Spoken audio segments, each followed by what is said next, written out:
நிகழ்காலத்தை சரியாக பயன்படுத்தி கொண்டால் எதிர்காலம் நம்மை வரவேற்கும் என்ற சிந்தனையுடன் இன்றைய வகுப்பை தொடங்குவோம்.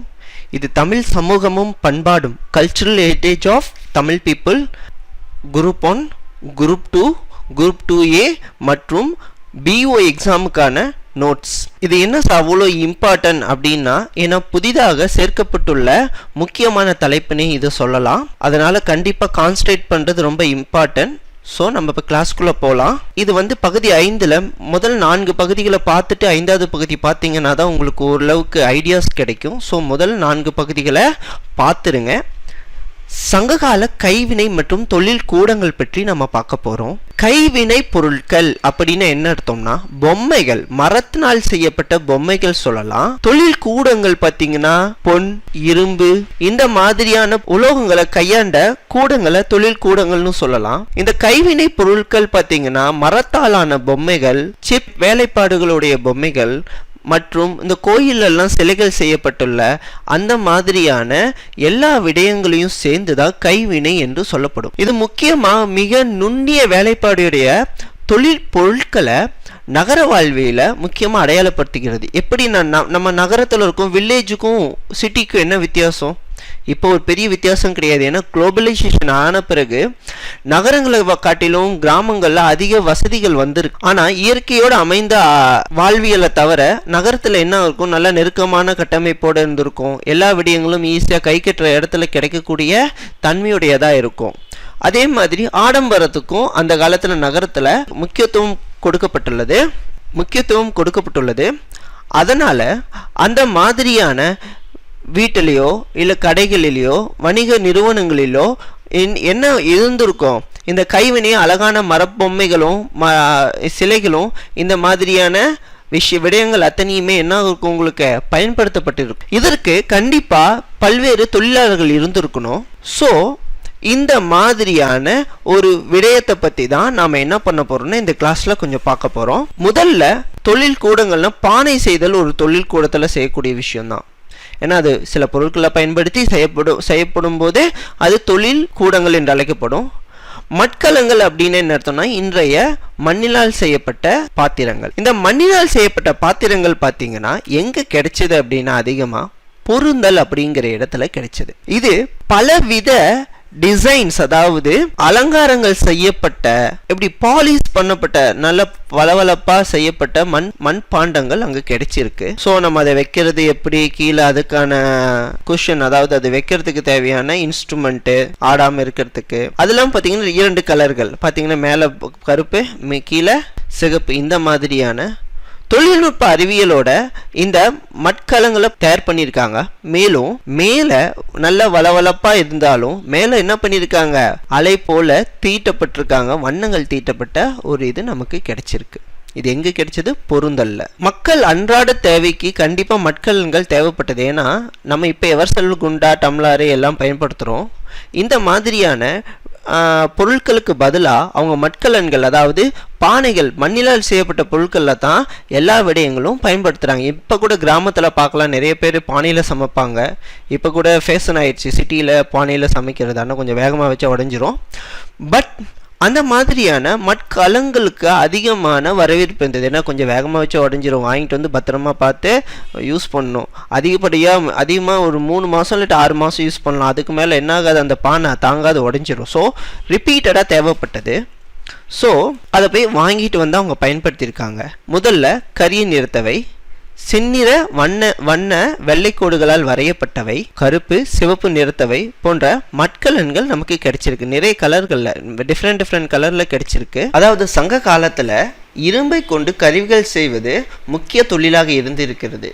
ஏன்னா போருக்கு போகிறதுக்கு ஈட்டி செய்கிறதுலேருந்து வால் செய்கிறதுலேருந்து எல்லாத்துக்கும் என்ன தேவைப்பட்டது, இரும்பு அதிகமாக தேவைப்பட்டது. அப்போ கண்டிப்பாக இரும்பை உருக்கும் தொழில்நுட்பம் கண்டிப்பாக உங்களுக்கு தெரிஞ்சிருக்கணும். அப்போ இரும்பை உருக்கும் உலைகளும் இருந்திருக்கும். இதுதான் தொழில் கூடங்கள். இதில் அகழ்வாய்வு செய்யப்படும் பொழுது 2 கொள்ளுலைகள், உருக்கு உலைகள் என்று 2 தடங்கள் நமக்கு கிடைச்சிருக்கு.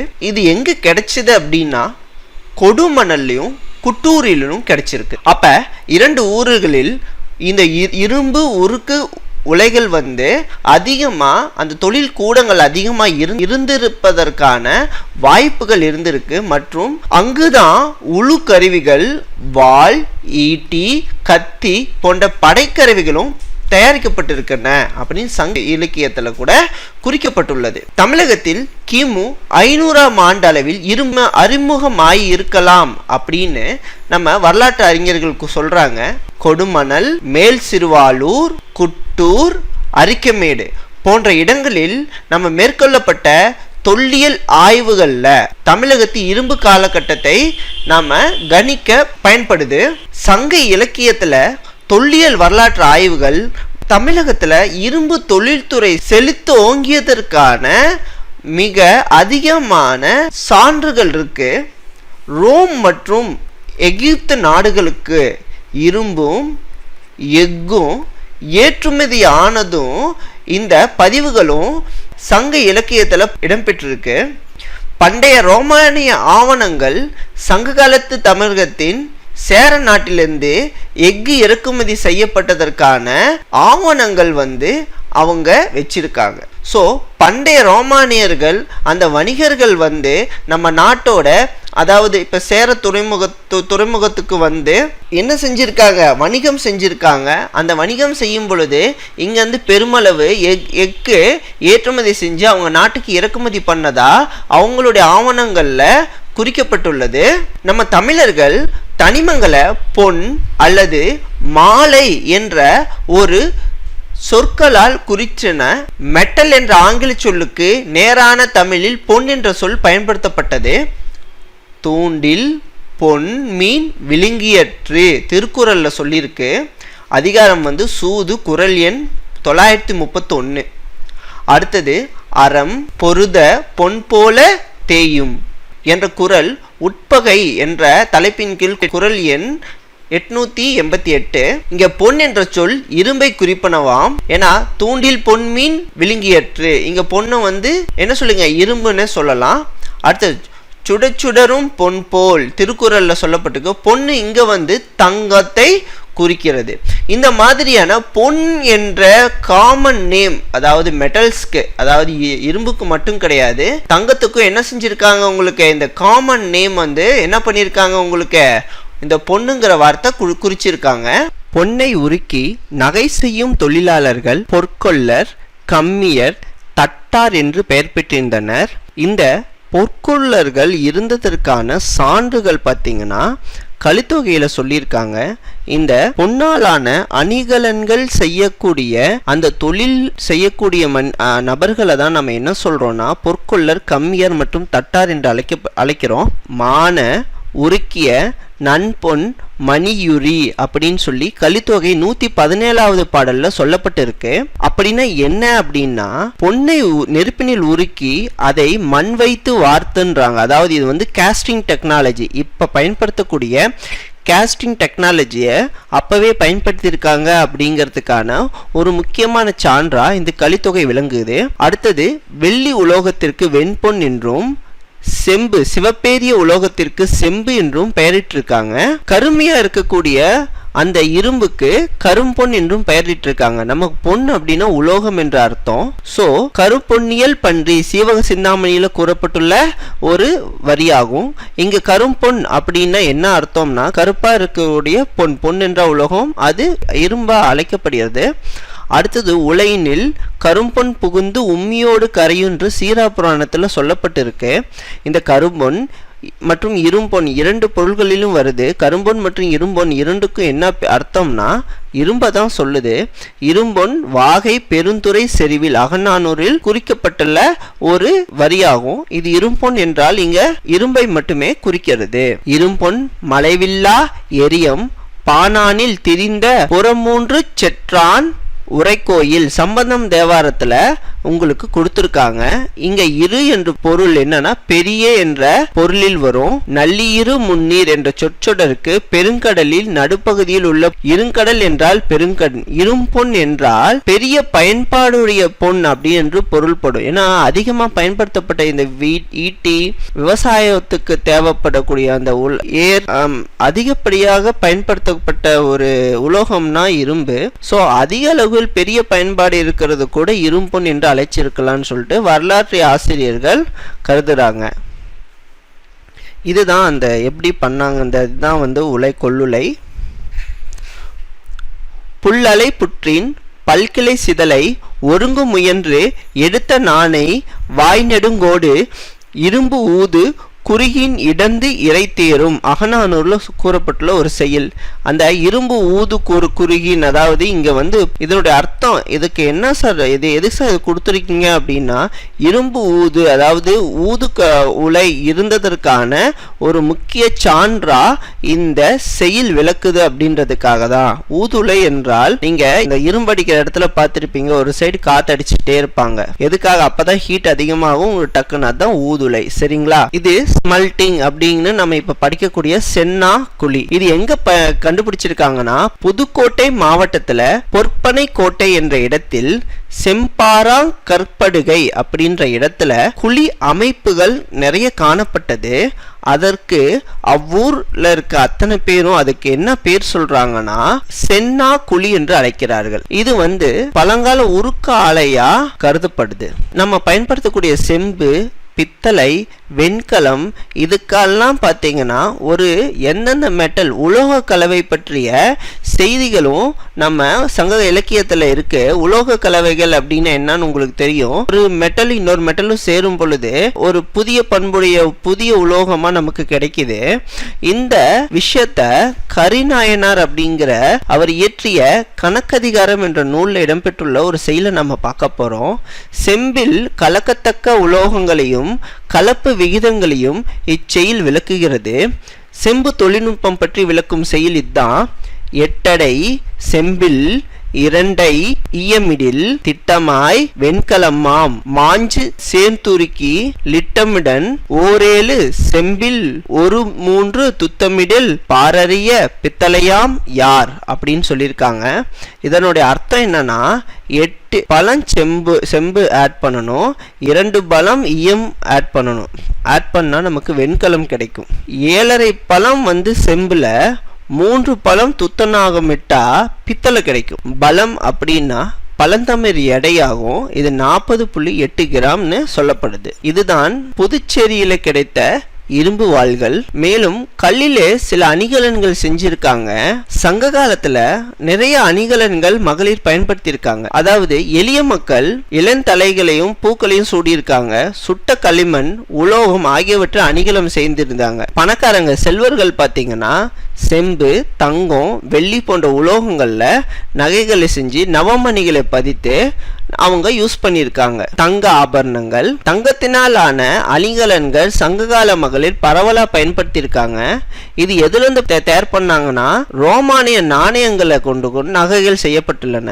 கேரளத்துல பட்டணத்துல வந்து பொன்னை உருக்கும் உருக்காலை இருந்ததற்கான சான்றுகள் கிடைச்சிருக்கு. பெருங்கற்காலத்தை சார்ந்த அகழ்வாய்வு களங்களான சுத்துக்கேணி, ஆதிச்சநல்லூர், கொடுமணல் ஆகிய இடங்கள்ல பார்த்தீங்கன்னா உங்களுக்கு இந்த உருக்காலைகள் இருந்ததற்கானவும் தங்க அணிகலன்கள் செய்யப்பட்டதற்கான ஒரு ஆலைகள் இருந்ததற்கான சான்றுகள் நமக்கு கிடைச்சிருக்கு.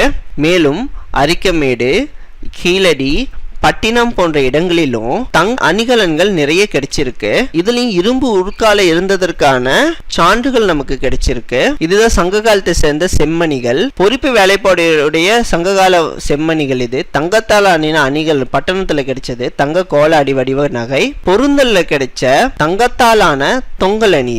இது அங்க கிடைச்ச கீழடியில கிடைச்சக்கூடிய ஒரு முக்கியமான பாத்திரங்கள், நகைகள்லாம். இந்த கண்ணாடி மணிகள்னு சொல்லியாச்சு. இந்த கண்ணாடி மணிகள் இருக்குதுன்னா கண்டிப்பா அதை செய்யக்கூடிய தொழில்நுட்பம் இருந்திருக்கணும். ஸோ கண்ணாடி மணிகளை செய்யும் முறை அக்கால மக்கள்கிட்ட இருந்து தெரிஞ்சிருக்காங்க.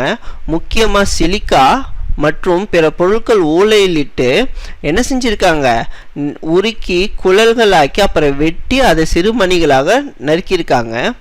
கண்ணாடி மணிகள் பல்வேறு வண்ணங்கள்ல வடிவங்கள்லையும் செய்யப்பட்டிருந்திருக்கு. அப்போ அதுக்கான டெக்னாலஜி அவங்க தெரிஞ்சனால தானே பண்ணியிருக்காங்க. இது எங்கெல்லாம் கிடைச்சது அப்படின்னா அரிக்கமேடு கடலூருக்கு அருகில் உள்ள குடிக்காடு என்ற ஊரில் கண்ணாடி மணி செய்யும் தொழிலகங்கள் இருந்ததுக்கான சான்றுகள் கிடைச்சிருக்கு. கேள்விகள் இந்த இடத்துல இருந்து கேட்கலாம். கண்ணாடி மணிகள் இருந்ததுக்கான சான்றுகள் எங்கு கிடைச்சது? அரிக்கமேடு, கடலூருக்கு அருகில் உள்ள குடிக்காடு. உயர்ந்த நவ மணிகளை வாங்க இயலாத ஏழை மக்கள் இந்த கண்ணாடி மணிகளை பயன்படுத்தியிருக்காங்க அப்படின்றதுக்கான சான்றுகள் இதுதான். இந்த ஊர் எங்கே இருக்குதுன்னா தாமிரபரணி ஆற்றின் வடக்கே சுமார் 3 கிலோமீட்டர் தொலைவில் இவ்வூர் அமைஞ்சிருக்கு. பண்டைய காலத்தில் தாமிரபரணி ஆறு இதன் வழியே சென்றதற்கான ஆதாரங்கள் தான் இது. சங்க காலத்தில் பாண்டியர்களின் மிக சிறந்த கடற்கரை துறைமுகமான கொர்க்கை இருந்திருக்கு. கொர்க்கையே பாண்டியர்களின் முதல் தலைநகரம். கொர்க்கை பாண்டியர்கள் என்போர் 5 பாண்டியர்கள் ஒருவராக இருந்திருக்காங்க. கொர்க்கை பாண்டியன் அப்படிங்கிறவர். கபாடபுரத்தை அடுத்து, கபாடபுரம் பற்றி டீட்டெயில் வேணும்னா தலைச்சங்கம் மற்றும் முதற்சங்கம் இது ரெண்டையும் சங்க காலம் பற்றிய செய்திகளில் இருக்கிற பிளேலிஸ்டில் போய் பார்த்தீங்கன்னா உங்களுக்கு கபாடபுரத்தை பற்றிய செய்திகள் முழுசாக தொகுத்து இருக்கேன். கொர்க்கையே பாண்டியர்களின் தலைநகரமாக இருந்திருக்கு. சங்க காலத்தில் கொர்க்கை ஒரு முக்கிய முத்து குளிக்கும் துறைமுகமாக திகழ்ந்துள்ளன. இது சங்க இலக்கியங்களில் தெரிவிச்சிருக்காங்க. மேலும் வெளிநாட்டு ஒரு பயணக்குறிப்புலன்னு தெரிஞ்சிருக்காங்க. ஏன்னா பிளனி பாண்டிய நாட்டு மிளகுக்கும் தங்கத்துக்கும் அவங்களுடைய பெருமளவு செல்வம் அழிஞ்சதா எக்கனாமிக்ஸ்ட், அவர் பெரிய எக்கனாமிஸ்ட், அவருடைய புத்தகத்தில் தெரிவிச்சிருக்காரு. கிரேக்க ரோமானிய வணிகர்கள் இப்பகுதிக்கு முத்துக்கள் வாங்கி சென்றதை இவங்க குறிக்கலையோ அவங்க பயணக்குறிப்பில் அவங்க எழுதி வச்சிருக்காங்க. கொர்க்கையில் நடைபெற்ற அகழ்வாராய்ச்சியில் 70 சென்டிமீட்டர் ஆழத்தில் 9 அடுக்குடன் கூடிய செங்கல் கட்டடக்கரை பகுதி இருக்கு. அது 6 வரிசையில் அமைஞ்சிருக்கு. இந்த செங்கல் கட்டட பகுதி கீழே 3 பெரிய சுடுமண் வளையங்கள் ஒன்றன் மீது ஒன்றாக அடுக்கப்பட்ட நிலையில் காணப்பட்டுள்ளது. இது கிபி 200-300 நூற்றாண்டைச் சேர்ந்த தமிழ் பிரம்மி எழுத்துக்களால் பொறிக்கப்பட்ட பனியோடுகளும் அடுப்பு கரித்துண்டுகளும் இருக்கு. இந்த கரித்துண்டுகளை டாடா அடிப்படை ஆராய்ச்சி நிறுவனத்துக்கு அனுப்பும் பொழுது அவங்க கணிச்சது கிமு 785ன்னு சொல்லி கணிச்சு இதனுடைய வயது இதுன்னு சொல்லியிருக்காங்க. கொர்க்கை முதல்ல கபாடபுரத்துக்கு அடுத்தது கொர்க்கை, அதுக்கு அடுத்தது மதுரை. யார்? பாண்டியர்கள் தலைநகரம். மதுரைக்கு முன்பாக மெயினாக இருந்தது கொர்க்கை தான். சங்க காலத்திய ஊரான கொர்க்கை ஒரு கடற்கரை துறைமுகமாக இருந்திருக்கு. இங்கு தான் முத்து குளித்தல் அதிகமாக நடந்திருக்கு. பாண்டியர்கள் முத்துக்கள் கிரேக்கத்தின் பெருந்தாக்கத்தை ஏற்படுத்தி அவங்களுடைய செல்வங்கள் அழிவதற்கு காரணமாகவே இது இருந்ததுன்னு சொல்லி இத்தகைய பழம்பெரும் வாய்ந்த ஊரான கொர்க்கையில் தமிழ்நாடு அரசு என்ன செஞ்சிருக்காங்கன்னா அகழ்வாய்வினை மேற்கொண்டு அங்கு நிறைய தொல்பொருள் ஆராய்ச்சி பண்ணதன் விளைவாக நிறைய தொல்பொருள் சான்றுகள் கிடைச்சிருக்கு. மேலும் கீழடி அகழ்வாயிலையும் முத்துக்கள் கிடைச்சிருக்கு. அது சங்குகளை அறிஞ்சு அதன் மூலமாக வளையல்கள் செய்யக்கூடிய அந்த தொழில்நுட்ப கலைஞர்கள் இருந்ததற்கான சான்றுகள் இருக்கு.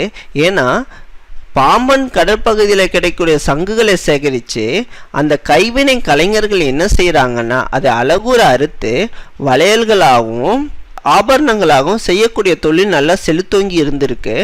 இது முழுமையான சங்குகளும் உடைந்த வளையல்கள் நிறைய எங்கே கிடைச்சிருக்குன்னா தொல்லியல் இடங்களில் கிடைச்சிருக்கு. பெண்கள் சங்கு வளையல்கள் அணிந்திருந்ததை குறித்து சங்க இலக்கிய குறிப்புகளும் நம்மக்கிட்ட இருக்குது. இதுதான் அந்த சங்கு கொர்க்கை சங்கு வளையல் துண்டுகள் கிடைத்தது. சரிங்களா? கொடுமணிலில் கிடைத்த செம்மணி கற்கள் பதித்த வெண்கலத்திலான புலி. அடுத்தது இது பார்த்தீங்கன்னா கண்ணாடி மணிகள். சரியில்ல, ஆரோவில்லில் கிடைத்த வெண்கல கிண்ணம் பெருங்கற்காலத்தில் சார்ந்தது. இதான் நுற்பு கதிர். கொடுமண்ணில் கிடைத்த துணியும் நுற்பு கதிர்களும் இதெல்லாம் கொடுமணலில் கிடைச்சிருக்கு. இதான் உடைந்த சங்கு வளையல்கள். இப்போ வணிகம் நடந்திருந்தா நாணயங்கள் புழக்கத்தில் இருந்திருக்கும். நாணயங்கள் புழக்கத்தில் இருந்ததுன்னா கண்டிப்பாக நாணயங்கள் இல்லாதவங்க பண்டமாற்று முறையும் செஞ்சுருக்கணும். ஸோ மேக்ஸிமம் ரோமானியர்கள் மட்டும்தான் அதிகமான நாணயங்கள் கொடுத்து பொருட்கள் வாங்க வேண்டிய சூழ்நிலையில் இருந்தது. ஆனால் நம்ம நாட்டில் அதிகமாக பண்டமாற்று முறையே பயன்படுத்தப்பட்டது. அரிசியை கொடுத்து மீனை பெற்றிருக்காங்க. உப்பு ரொம்ப விலை மதிக்க உடையதாக இருந்தது. அதனால் அந்த குறிப்பிட்ட அளவு உப்புக்கு அரிசி பரிமாறப்பட்டது. சங்ககால சேர, சோழ, பாண்டிய, மலையமான் ஆகிய அரசர்கள் நாணயங்கள் அதிகமாக கிடைச்சிருக்கனால அவங்க பயன்படுத்தப்பட்ட நாணயங்கள் அதிக பரவலாக அங்கே தான் இருந்திருக்கு. தமிழகமும் வெளிநாட்டு தொடர்புகளும் இப்போ தமிழகத்தில் இருந்து வெளிநாட்டு மக்கள் எந்த அளவுக்கு தொடர்பு வச்சிருந்திருக்காங்க. கிழக்கிலும் மேற்கிலும் பல வெளிநாடுகளுடன் தமிழர்கள் வாணிக தொடர்பு அதிகம் வச்சிருந்திருக்காங்க. ரோமானிய கப்பல்கள் பார்த்திங்கன்னா பருவக்காற்று வீசும் சமயத்தில் இந்தியா அடைஞ்சிருக்கு. மேலும் மிளகு, நறுமண பொருட்கள், யானை தந்தம், நவமணிகள் உள்ளிட்ட அரிய பொருட்கள் தமிழ்நாட்டிலேருந்து ஏற்றுமதி செய்யப்பட்டன. தங்கம், வெள்ளி, செம்பு போன்ற உள்ளிட்ட உலோகங்களை இறக்குமதி செஞ்சாங்க. கிரேக்கம், ரோமானியம், மேற்காசிய மக்கள் மேற்கத்தியர்களை யவனர் என்று அழைத்தனர். யவனர் என்றால் அயோனியாவிலிருந்து வந்தார் அப்படின்னு பொருள்படும். யவனர் வினைமாக்கலன், பொன்னோடு கரியோடு பெயரும். கரி என்றால் மிளகு. அந்த அளவுக்கு மிளகுக்கு பணம் கொடுத்து அவங்க பொண்ணை கொடுத்து வாங்கிட்டு போனாங்கன்றதுக்கான சான்றாக இந்த வரியவே எடுத்துக்கலாம். நம்ம செங்கடல் கரையில் 7.5 கிலோ மிளகுடன் இந்தியாவோட பானை இருந்துச்சான். தேக்கு மரத்துண்டுகள் கிடைச்சிருக்கு. இதில் தமிழ் பிரமி எழுத்துக்கள் பொறித்த தமிழக பனை ஓடுகளும் கிடைச்சிருக்கு. இதன்படி பார்க்கும் பொழுது இந்த அகழ்வாய்வு நடந்த இடம் பார்த்தீங்கன்னா பெர்னிக்கோ துறைமுகம். செங்கடல் கடற்கரையில் பெர்னிக்கோ துறைமுகத்திற்கு வடபகுதியில் உள்ள இன்னொரு துறைமுகம் குசேர் அல் காதிம் என்பதாகும். இந்த இடத்துலையும் நிறைய பானைகள் எல்லாம் கிடைச்சிருக்கு. அதே இடத்தில் தமிழ் பிரமி எழுத்துக்களான 3 சுடுமண் பாண்ட துண்டுகள் கிடைச்சிருக்கு. அதில் பனை ஓரி, கண்ணான், காணன், சாத்தான், சாதன் என்று எழுதப்பட்டிருந்திருக்கு. இது எல்லாமே தமிழ் பிரமி எழுத்துக்களில் எழுதப்பட்டிருந்ததுனால இங்கே தமிழ்நாட்டிலேருந்து ஏற்றுமதி பண்ணப்பட்ட ஒரு பொருளாக கூட இருந்திருக்கலாம் அப்படின்னு சொல்லப்படுது. இதுதான் எடுக்கப்பட்ட மிளகு வைக்க. இதில் தான் கிட்டத்தட்ட மிளகு வச்சே இருந்திருக்கு. அதை பாதுகாப்பாக வச்சுருந்துருக்காங்க. சாத்தன் பொறித்த சுடுமண் துண்டு. அடுத்தது பார்த்திங்கன்னா பெருப்பத்தன்கள், குவாட் லுக்பட் தாய்லாந்தில் கிடைச்சது. இதை பற்றி நம்ம பின்னாடி பார்க்கலாம். இந்த பெருப்பத்தன்கள் என்றால் தாய்லாந்து நாட்டில் குவான் லுக் பட் என்ற இடத்தில் அரியக்கல் ஒன்று கிடைச்சிருக்கு. இது என்னன்னா பெருப்பத்தன் என்பதனால் பயன்படுத்தப்பட்டு இருக்கலாம் என்று கூறப்படுகிறது. மேலும் இவர் ஒரு பொற்கொள்ளராக இருந்திருக்கணும். ஏன்னா அது தங்கத்தின் தரத்தை அறிய உதவும் உரைக்கல் ஆகும். இது நகரங்கள் மற்றும் துறைமுகங்களின் தோற்றம். சங்க காலத்தில் தான் பார்த்தீங்கன்னா தலைநகரங்கள், தமிழ்நாட்டின் நகரங்கள் முதலாக உருவாக்கப்பட்டதே சங்க காலத்தில் தான். இங்கே திட்டமிடப்பட்ட நகரங்கள் செங்கற்களால் ஆன கட்டடம் இருந்துச்சு. வீடுகள் கூரையாகவே ஓடாகவே இருந்துச்சு.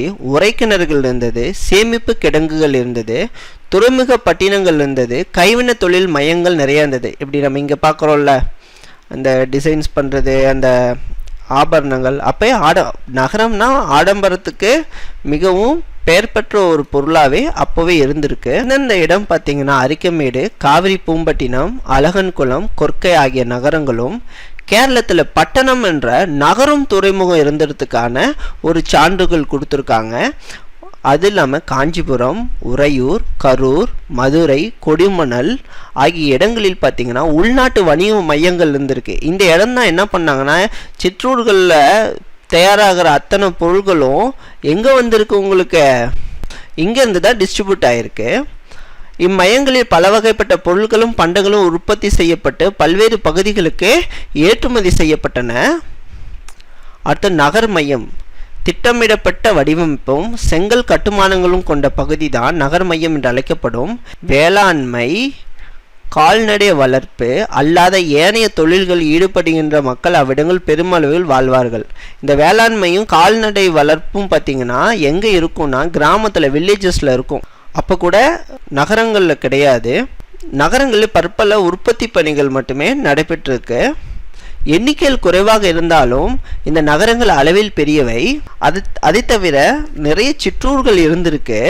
அங்க வெண்கல பொருட்கள், மணிகள், சங்கு வளையல்கள், கண்ணாடி மணிகள் ஆகியவை தமிழ் எழுத்து பிரமி, அதாவது தமிழ் பிரமி எழுத்துக்களால் மக்களின் பெயர் பொறித்த மட்கலங்கள் நிறைய கிடைச்சிருக்கு. அடுத்தது வழிபாட்டு முறை. எப்படி இந்த சங்ககால சமூகம் பொருளாதாரத்துறையில், அதாவது பொருளாதாரம் பொறுத்த வரைக்கும் பன்மைத்துவம் இருந்த மாதிரியே மக்கள் வழிபாட்டு முறைகளும் பன்மைத்துவம் இருந்தது. எக்ஸாம்பிள், ஆவி வழிபாடு, மூதாதையர் வழிபாடு, வீரர்கள் வழிபாடு, சிறு தெய்வ வழிபாடு இருந்திருக்கு. இதை நம்ம தொல்காப்பியத்திலே பார்க்கலாம். ஒவ்வொரு நிலத்துக்குரிய மக்கள் அவங்களுக்குன்னு தனியாக ஒரு தெய்வத்தை வச்சிருந்தாங்க. எக்ஸாம்பிள், 5 இணைகள் பற்றி நம்ம பார்த்துருக்கோம். குறிஞ்சிக்கு முருகன், முல்லைக்கு திருமால், மருதத்துக்கு இந்திரன், நெய்தலுக்கு வருணன், பாலைக்கு கொற்றவை என்று 5 நிலத்துக்குரிய தனித்தனி கடவுள்கள் இருந்திருக்காங்கன்னு சொல்லிட்டு தொல்காப்பியர் சொல்லியிருக்காரு. ஆனால் மக்கள் மேக்ஸிமம் யாரை கும்பிட்டாங்கன்னா, நம்ம இப்போ என்ன பண்ணுறோம், அதிகமாக அய்யனாரை கும்பிட்றோம்ல, அந்த நடுக்கல் வழிபாடு. இதை பற்றி டீட்டெயில் வேணும்னா முதல் பகுதி 1 ஃபுல்லாக பார்த்தீங்கன்னா உங்களுக்கு டீட்டெயிலாக உங்களுக்கு சொல்லியிருப்பேன். மக்கள் வீரமரம் எய்திய வீரர்களையும் தம் குல மூதாதையர்களை அதிகமாக வழிபட்டாங்க. தான் குலதெய்வ வழிபாடு. ஸோ சங்க இலக்கியம் குறிப்பிட்டது. அது இல்லாமல் பார்த்தீங்கன்னா அந்த குகைகளில் தமிழ் பிரமி கல்வெட்டுகள் நிறைய கிடைச்சிருக்கு. அதன்படி சமண சமயம் வழக்கில் இருந்தது நமக்கு தெரியுது. வேள்விகள் மேற்கொள்ளப்பட்டதற்கான சான்றுகளும் நமக்கு கிடைச்சிருக்கு. சில இடங்களில் புத்த சமயமும் இருந்திருக்கு. பல்வேறு குழுக்கள் வெவ்வேறு வகையான வழிபாட்டு முறைகளை கொண்டிருந்ததற்கான நிறைய சான்றுகள் கிடைத்தாலும் நமக்கு தொல்காப்பியத்திலே சொல்லப்பட்டிருக்கு ஒவ்வொரு திணைக்கும் ஒவ்வொரு கடவுள் அப்படின்னு. அடுத்தது நுண்கலைகள். பல கலைகள் இங்க செலுத்திருந்தன. சமய சடங்குகள் இருக்கும்போது ஒரு ஆட்டங்கள் நிகழ்த்தப்படுது. அந்த ஒவ்வொரு ஆட்டத்துக்கும் ஒவ்வொரு பெயர் இருந்திருக்கு. அதில் முக்கியமான அவங்க ஆடினது வெறியாட்டம் என்ற ஒரு புதிய ஒரு ஆட்டம். அதில் நம்ம செயல்கள் ஏற்றிருக்காங்க, இசைக்கருவிகள் வாசிச்சிருக்காங்க, நடனம் ஆடியிருக்காங்க. இதெல்லாம் நிறைய பேருக்கு தெரியும். சங்க காலத்து உணவு முறைகள் பற்றியும் சொல்லியிருக்காங்க. ஒவ்வொரு நிலத்துக்குரிய ஒவ்வொரு உணவு முறை இருந்தது அப்படிங்கிறதும் நமக்கு தெரிஞ்ச விஷயம்தான். முக்கியமாக அந்த நகரங்களில் வாழ்ந்த அந்த மகளிர் பார்த்தீங்கன்னா கண்மை தீட்டுவதற்காக செம்பிலான மெல்லிய குச்சிகளை பயன்படுத்தி இருக்காங்க. இது அகழ்வாயின் போது கண்டறியப்பட்டுள்ளது. அப்போ மகளிர்கள் தோற்ற பொழிவில் நிறைய கவனம் செலுத்தியிருக்காங்கங்கிறது இதுலேருந்து தெரியுது. இதுதான் அந்த கண்ணுக்கு மைத்திட்டும் மெல்லிய செம்பு குச்சி. அடுத்தது கொடுமணல் சொல்லிகிட்டே இருக்கீங்க. அது எங்கே இருக்குது? கொடுமணல் தமிழ்நாட்டு ஈரோடுக்கு அருகில் இருக்குது. இந்த கொடுமணம், அதாவது பதிற்றுப்பத்தில் சொல்லப்பட்ட கொடுமணம் அப்படிங்கிற ஊரு தான் இன்ற கொடுமணல். பெருங்கற்கால முதுமக்கள் தாளிகளும் இரும்பு, மணிக்கற்கள், சங்கு வேலைப்பாடுகள் குறித்த சான்றுகள் இங்கே நிறைய கிடைச்சிருக்கு. தமிழ் பிரமி எழுத்துக்கள் கொண்ட 300க்கும் மேற்பட்ட மட்கல பொறிப்புகள் இந்த ஊரில் கிடைச்சிருக்கு. கொடுமணல் அகழ்வாய்வில் தோண்டி எடுக்கப்பட்ட பெருங்கற்கால கல்லறை, குதிரை சேனத்தில் பயன்படுத்தப்பட்ட இரும்பு வளையங்கள், சங்கு வளையங்கள். இது தமிழ் பிரமி எழுத்துக்கள் கொண்ட குடுவை. செம்மண்ணி கற்களால் செய்யப்பட்ட மணிகள் கொடுமணல்ல கிடைச்சது. மனித எலும்புக்கூடுகள் கொழுமணல். அடுத்தது கீழடி பற்றி பார்க்கலாம். மதுரையில் கீழடி எங்கே இருக்குன்னா, ராமேஸ்வரம் செல்லும் நெடுஞ்சாலையில் சிலைமான் அப்படிங்கிற ஊருக்கு அருகில் உள்ள பள்ளி சந்தை திடல் என்று அழைக்கப்படும் பரந்த தென்னந்தோப்பில் தான் இந்த தொல்லியல் ஆய்வுத்துறை மேற்கொண்ட அகழ்வாய்வின் மூலம் சங்ககால நகரம் புதையுண்டு இருப்பது கண்டுபிடிச்சாங்க. இங்கே தான் செங்கற் கட்டுமானங்கள், கழிவுநீர் வழிகள், தமிழ் பிரமி எழுத்துக்கள் கொண்ட மட்கல ஓடுகள், செம்மணி கற்களாலான அணிகள், முத்துக்கள், இரும்பு பொருட்கள், விளையாட்டு பொருட்கள், கண்ணுக்கு மைத்தீட்டும் செம்பு கம்பி போன்றவை காணப்பட்டுள்ளன. இன்னும் அகழ்வாய்வுகளை மேற்கொண்டால் கைத்தொழில் முறைகள் மற்றும் பண்பாட்டு நடவடிக்கைகள் குறித்தும் பல தகவல்கள் வெளிவரும் சொல்கிறாங்க. இதுதான் கிடைச்சக்கூடிய பொருள். அலிகலன்கள், படிகத்தாலான காதணி கீழடியில் உருக்கு உலை இருந்ததற்கான சான்று, செங்கல் கட்டுமானங்கள் கீழடி, இந்த தொட்டி இருந்தது, செங்கல் தொட்டி இருந்திருக்கு. அடுத்தது பட்டணம் கேரளா. அது எங்கே இருக்குன்னா எர்ணாகுளம் பக்கத்தில் வடக்கு பரவூர் என்ற ஊரை சார்ந்த வடக்கே கரா என்ற சிற்றூரின் அருகே பட்டணம் என்ற ஒரு ஊர் அமைஞ்சிருக்கு. இங்கேருந்து தான் இந்த கீழை நாடுகள் ரோம், கிரீக் எல்லாத்துக்கிட்டையும் என்ன நடந்திருக்கு, வணிக தொடர்பு நடந்திருக்கு. மேற்காசிய பானை ஓடுகள், செதுக்குமணிகள் செய்வதற்கான செம்மணி கற்கள், இந்த ஒரே மகத்தான படகின் பகுதி பட்டணத்தில் கிடைச்சிருக்கு. தங்க அணிகலன்கள் பட்டணத்தில் கோடு, அதாவது கிமு 1300லேருந்து கிமு 300 வரைக்கும் இரும்பு காலம் அது பெருங்கற்காலம்னு சொல்கிறோம். அடுத்து கிமு 300லேருந்து பொது ஆண்டு 300 வரை பண்டைய வரலாற்று காலம் அல்லது சங்க காலம்னு சொல்கிறோம். ஏறத்தாழ கிமு 300லேருந்து பொது ஆண்டு 300 வரை சங்க இலக்கியங்கள் நிறைய வந்திருக்கு. இந்த பேரா இது மனப்பாடம் பண்ணிக்கங்க, ஸ்க்ரீன்ஷாட் எடுத்து வச்சுக்கங்க, கண்டிப்பாக யூஸ் ஆகும். பொது ஆண்டு முதல் நூற்றாண்டு எத்திரியன் கடலின் பெப்ரிஸ் சொல்லியிருக்காங்க. பொது ஆண்டு முதல் நூற்றாண்டில் தான் பிளினி இயற்கை வரலாறு எழுதியிருக்காங்க. பொது ஆண்டு 2ஆம் நூற்றாண்டு தாலமியன் புவியியல் அப்படிங்கிற புக்கு எழுதினது. பொது ஆண்டு 2ஆம் நூற்றாண்டு வியனா பாப்பரஸ். இதை பற்றி டீட்டெயில்ஸ் வேணும்னா பகுதி 3 பாருங்கள், 4 பாருங்கள். இதை பற்றி ஃபுல் டீட்டெயில்ஸ் நான் உங்களுக்கு கொடுத்துருக்கேன். நன்றி நண்பர்களே. இந்த கிளாஸ் உங்களுக்கு யூஸ்ஃபுல்லாக இருக்கும்னு நான் நம்புகிறேன். ஏன்னா முடிஞ்ச வரைக்கும் எவ்வளோ வேணுமோ அவ்வளோ விஷயத்தையும் தேடி கண்டுபிடிச்சி உங்களுக்கு கொடுத்துட்டேன். கண்டிப்பாக இது யூஸ்ஃபுல்லாக இருக்கும். கண்டிப்பாக எக்ஸாம்பிள் இது எப்படி கவர் பண்ணியிருக்கேன்னா புது புக்கு, பழைய புக்கு, சிபிஎஸ்சி எல்லாம் சேர்ந்து கவர் பண்ணியிருக்கேன். உங்களுக்கு யூஸ்ஃபுல்லாக இருக்கும். குரூப் 1, குரூப் 2, குரூப் 2A மற்றும் பிஏ படிக்கிறவங்களுக்கு பயனுள்ள வகையில் தான் இந்த நோட்ஸ் தயார் பண்ணியிருக்கேன். கண்டிப்பாக உங்களுக்கு யூஸ்ஃபுல்லாக இருக்கும் நான் நம்புகிறேன். நண்பர்களுக்கு இது கொஞ்சம் ஷேர் பண்ணுங்கள், சப்ஸ்கிரைப் பண்ணுங்கள், லைக் பண்ணுங்கள். உங்களுக்கு ஏதாவது நோட்ஸ் ஏதாவது உங்களுக்கு தேவையான வீடியோஸ் ஏதாவது வேணும்னா எங்களுக்கு இன்ஃபார்ம் பண்ணுங்கள் கமெண்ட் பாக்ஸில். நாங்கள் அதுக்கு தகுந்தாப்பில் வீடியோஸை அப்லோட் பண்ணுறோம். நன்றி, வணக்கம்.